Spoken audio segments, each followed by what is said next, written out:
தேவனுக்கு மகிமை உண்டாவதாக.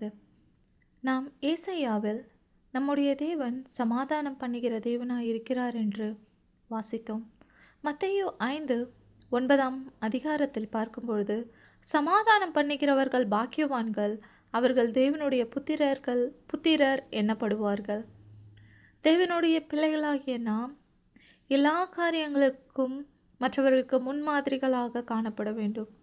நாம் சமாதானம் பண்ணுகிறவர்களாய், மற்றவர்களுக்கு சமாதானம் அளிக்கிறவர்களாய் எப்பொழுதும் நாம் காணப்பட வேண்டும். அப்படி நாம் செய்தால் நாம் தேவனுடைய புத்திரராய் எண்ணப்படுவோம் என்று வேதாகமம் குறிப்பிடுகிறது. நாம் எல்லா நேரங்களிலும் எல்லா இடங்களிலும் சமாதானம் பண்ணுகிறவர்களாய் காணப்படுகிறோமா? என்னையும் உட்படதான் இதை பற்றி பேசுகிறேன். தேவன் தாமே நம்மளை சமாதானம் பண்ணுகிறவர்களாக இந்த பூமியில் நிலைத்திருக்க செய்வாராக. தேவன் தாமே இந்த வார்த்தைகளை கொண்டு நம் அனைவரையும் ஆசீர்வதிப்பாராக. ஆமேன்.